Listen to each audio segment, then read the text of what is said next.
Hello, everyone. This is Rick, and welcome to Astralclub. This is questions and answers, aliens and reincarnation. Before we get into it, just want to mention Patreon. If you'd like to support Astralclub, you can do so on Patreon. When you join, you get commercial-free advanced episodes on Sunday, a library of downloaded episodes for your podcast app, and on Patreon, you can email me and we can talk back and forth and share your experiences. And if you're interested, you'll find a link in the description. Next up, private lessons. If you'd like a lesson to learn how to astral project, all the ins and outs of the astral plane, the techniques, be glad to work with you. All you have to do is go in the description and send me a request for more information to the email included in the description. Okay, it's been a while since I've done a question and answer episode, and you guys gave me some great questions and comments in some of these episodes. So I just want to make sure that I get a chance to reply and to share it with everybody here in an episode, because not everybody reads the comments as thoroughly as I do.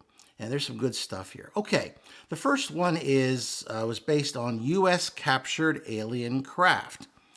In that episode, I described to you an experience I had where I went to Wright-Patterson Air Force Base. There I found a guarded hangar. Inside that hangar, which I had to access by underground means because of some sort of an electromagnetic field that was preventing me from going through the sides of the building or the roof. So I had to go underground, and I was able to get in that way. There I found 3 craft. One was a cylindrical one that was being studied, and there were scientists inside. So I didn't bother with that one. I was more interested in the 2 other craft. They were both essentially gray scout craft. So they were smaller craft. They were silvery in nature. There was a difference between the 2 of them, though. The one felt dead to me. That's the feeling that I got. I know that sounds weird talking about a machine that way, but it felt dead. So I wasn't really interested in that one. I went to the other one that felt alive to me. In fact, the more I think about it, because a lot of times I get impressions that I kind of store away, because in the astral, you're bombarded with a lot of information, so I can't always access it immediately. What I really sensed was some sort of intelligence. I could sense the intelligence. I could sense it watching me and evaluating me, but I wasn't able to contact it or communicate with it. Usually I can communicate even with aliens, but this was something that I knew existed. I felt it, but I couldn't actually communicate with it. So let's see some of the theories that people had about this craft. And you may recall that when I was in there, to me, first of all, it looked like it was bigger than it should be. Now, I don't know whether that was some sort of trick of perspective, but it actually looked a lot bigger than it should be on the outside.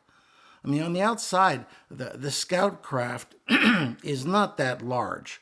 I'd say maybe 6 meters. That's about it. So it's not a huge craft, but when you're inside, it looks a lot bigger. Also, the main thing that really got me is I only spent what felt like a few minutes to me, but when I left the craft, it was almost like my cord was suddenly stressed out, and I was being yanked back with immense amounts of force. I was only able to stay out for a little bit longer before I was finally pulled back. And when I returned to my body, I was very surprised to see not the ordinary 15, maybe 20 minutes that you typically can spend in the present at most, but about 3 hours or so had passed by. So something happened in that craft. I was exposed to some sort of field that seems to defy the conventional laws of physics. Okay, let's see what some folks have said here, because there's some pretty interesting stuff here. TRVS Grant said, the field they use to prevent people out of their body entering the area is an electrostatic field, similar to that of the old air purifier called Ionic Breeze. I remember those commercials. They were all over the place at the time. I have been out of my body and moved into one of these devices. Wow, I wouldn't do that. And I've gone near black holes. And he got caught and electrocuted. He said it really hurts. And he had to will himself back to his body to get unstuck. So I've experienced similar things. I told you a story once about I went to near a high voltage substation and I got stuck to it. This was in my earlier days before I really mastered some of the techniques of shifting planes, shifting time. So I panicked a little bit, and I eventually got pulled back to my body because it was time to return. So there is something with electromagnetism, certainly, and certainly TRVS Grant here had his theory on what surrounds that right pad building that prevented me from typically accessing it like I would in most buildings that I decide to explore. Next one up here, we have Rod of Untethered Consciousness. He's a good friend. He said that this all totally lines up with the testimonial provided by Bob Lazar, who has been sticking to his story about working on ET craft with gravity drives for decades. It's also interesting that you felt the intact craft was somehow alive. It makes total sense that the craft would be imbued with some sort of consciousness if the pilots control them via telepathy or some sort of mind meld. Fascinating episode, Rick. That's certainly a great theory. I'm inclined to agree with that. Michael H. Plus said, fascinating, thank you for sharing. Can you clarify what level of reality you're experiencing when you report experiences like this? Well, in this case, I was flying in what's called the here now, the present. Now, I am in the astral, and whenever you're in the astral, you are seeing the astral plane. Now, when you are very close to the physical, in other words, vibrating as basically as lowly as you can in the astral, you're seeing a shadow from the physical that is a very close match to the physical. So I can't say you're seeing 100% of exactly what you'd see in the physical, but when you're that close to the physical, you're literally just one little vibratory, half quarter level above the physical, you're seeing a mostly accurate replica of what is going on in the physical. Now, as your vibratory rate increases and you increase in astral levels, things get quite different. But that one of the reasons why people who pass suddenly with no beliefs, who are addicted to substances, are very violent and angry people trying to hurt others. Many times it takes them a while to realize that they're no longer in the physical, that they're no longer alive. Because when they're vibrating that close to the physical, it takes a while, especially for someone that's a little dim to begin with, spiritually and every other way. It takes them a while to realize it because things look a lot alike what they were used to seeing in the physical. So that's my best explanation there. Andrew Ponte said, interesting how we imagine craft like the Enterprise or something. Mankind's imagination is in many times very creative, but not always very accurate as to what the future holds. But it makes for fun television. Anyway, have you let the Greys know that we have some of their ships? I answered, they're very well aware of that, Andrew. In fact, there was an agreement between the Greys and the U.S. to allow us to study the craft. The only thing is I couldn't find out is Ken wouldn't tell me what the U.S. gave them in return. So I don't either it was a gift or we gave them something, but I don't know exactly what. Now, Ben Wolf had something to say that was repeated by a couple of other people. He said, I'm guessing the null field creates a sort of pocket dimension of space-time separate from ours, in which, relative to our time flow, it moves slower than ours, meaning that for every 1 second that passes inside the null field, or inside this gray spacecraft, a few minutes passes outside. He says it's simple, special, general relativity. There's also the interesting fact that you didn't get pulled back to your body while you're in the null field. Very interesting indeed. So, I mean, a number of other people shared a very similar theory. So, evidently, if the craft is being controlled with some sort of gravitic drive, which has been said by Bob Lazar, and I seem to have heard the same story, then that ability should allow them to alter the passage of time within that gravitic field. So that obviously has advantages. If you're traveling very large distances, you need to figure something out. You need to figure out how to go faster than light, and probably in some non-ordinary space. And then you have to be prepared for the weird things that are going to happen to time. In this case, it's something that actually is positive, because you can make these trips without necessarily just adding years to your life. So, quite interesting, actually. Very, very fun speculation, too.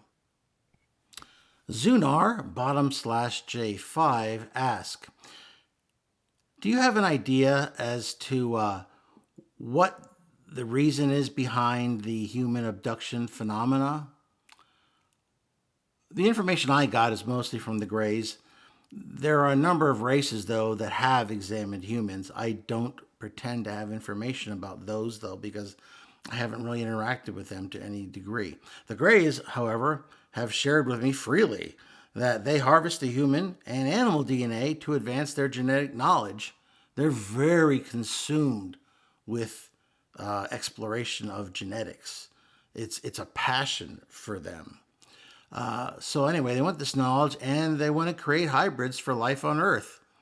I was a little questionable about that, and I know Ken didn't quite understand, because I did share with him in a diplomatic way my concern about that, but he honestly didn't understand why I was concerned. So I wasn't prepared at that point in time to try to go into detail as to why exactly that gives me a little nervousness, because if he has no idea as to why I should object to this, that means that there's a basic misunderstanding, or a very basic philosophical difference here as to what represents an intrusion. Obviously, from their standpoint, it's not. From ours, it's certainly questionable, at least. However, that's the idea. They're not only just exploring it for scientific purposes, but they're also designing hybrids that could survive here on Earth. I think one of the reasons why they're doing a lot of these genetic experiments is they're trying to make sure that their genetic uniqueness doesn't get lost, and so what they ensure, their way of ensuring survival. I mean, when we humans think about extending our survival of our species, we talk about the possibility of spreading colonies of humans to other planets. They look at it slightly differently. They see it as, well, we will have our genes mix with the native genes using their genetic genius, and create a being that can survive on a wide variety of planets. Each planet would have different, obviously different genetic makeups, but essentially what they're doing there is they are, they're ensuring the survival of their genetic uniqueness. And to them, that's a big deal. And that's how they ensure their survival. Now, we can question it all we want, and we probably should, but that's the answer that I got. In the next episode, the title was Reincarnation for Extreme Souls. Here I shared information that I've gleaned over the years about souls that incarnate on Earth. Now, there are many other planets in our galaxy that can sustain life. Now, many of them are very low levels of life, so it's not a life form that typically an advanced human soul would be interested in. But there are other planets with other civilizations that are more advanced than us that would theoretically be open to the right types of souls from Earth incarnating there. But the question is, though, is always about reincarnation is, well, why are we here? Why did we come here? Why can't we remember our past lives? And I don't pretend to have answers for all of this. All I can do is share with you the best understanding that I've gleaned, knowing that it's not complete. I don't have all the answers. And I sure as heck, all I can do is give you the best answers that I've got. I didn't make the rules, okay? Some things might be perceived as unfair. All I can say is that our hope is that there is a universal fairness out there, and it's just that our misunderstanding of the circumstances gives us cause for concern as to this fairness. But anyway, I mentioned in this video how that Earth tended to attract the more extreme, the more risk-taking souls, because there are planets where things move much more slowly, where spiritual growth is much slower. Now, on those planets, there's also less risk, less changes that happen, whereas Earth's the equivalent of a cram class. You literally, if you're here because you're diving in and you want to learn it all and learn it as quickly as possible. That's the information I've gotten. Now, Michael H. Plus says this is an easy concept to grasp, but especially for those of us with direct experience of existing outside the body, for instance, astral projectors.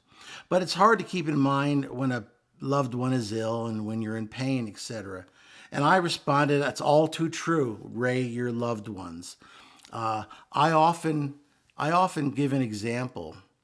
And listen, I'm human too. If I lose somebody, I'm sad, even though I have all this other information, because we have these human emotions. But the example that I give is imagine a caterpillar who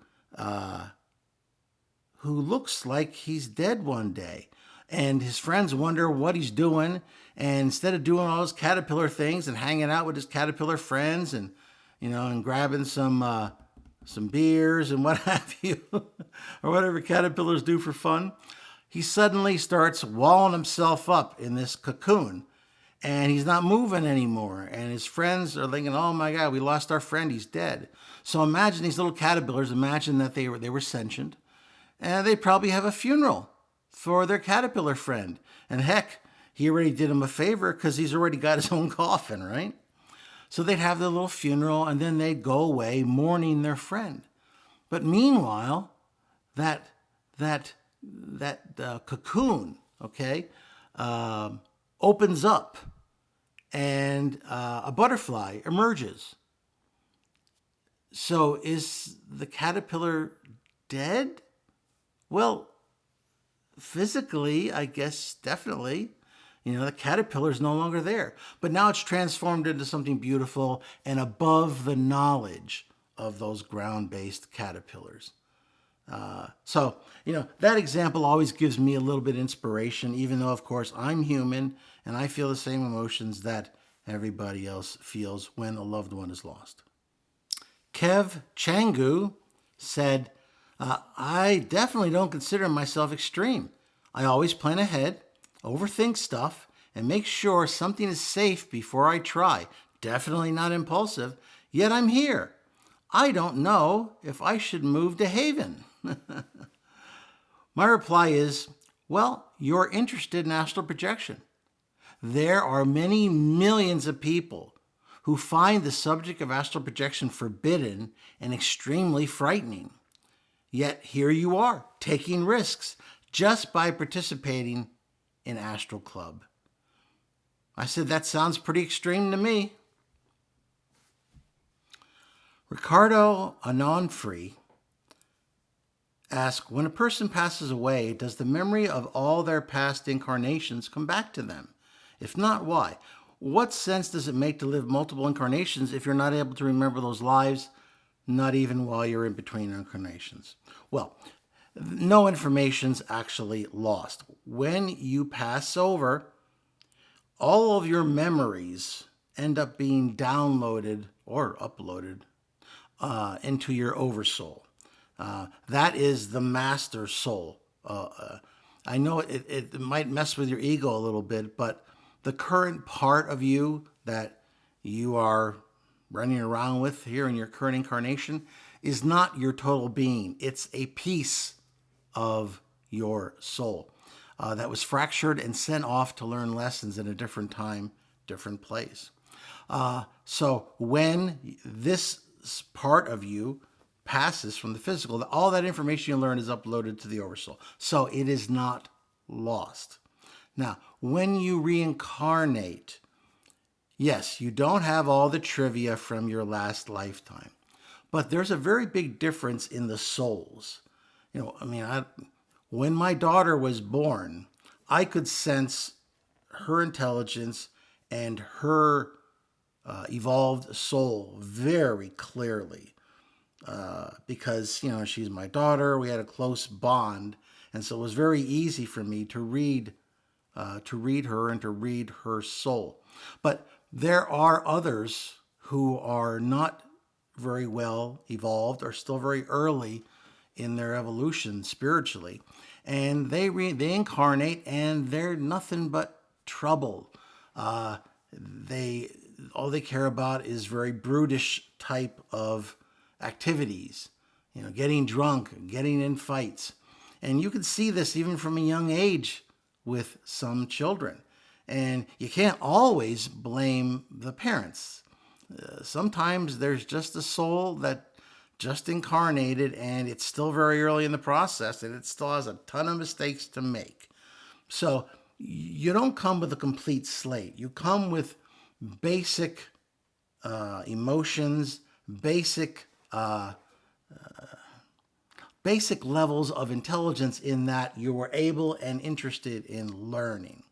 And one of the big determinants between less and more evolved souls is the more evolved soul always wants more knowledge, more information, more wisdom. Whereas the less evolved soul could care less about any of that. They want sensory input. And, I don't want to beat them up. Young souls are often quite enthralled with the sensory pleasures and even pains of this earth, which is another manifestation of extreme souls, by the way. But nothing gets lost, and it does get saved, and you are increasing in your soul evolution each time when you learn your lessons, even though you don't have all the trivia from your last lifetime saved up. Okay, I think we're going to stop there. If you liked this Q&A, please hit the like button, share it with those of like minds, subscribe if you haven't already, and keep those questions and comments coming. Anything you've got about any questions you got or comments you have about this episode, please leave them below. I read everything, and so that's very much appreciated. And I'm sure Astral Club members appreciate it as well. And it helps me make episodes from time to time. So I appreciate it too. Other than that, this is Rick, and I will see you on the astral plane.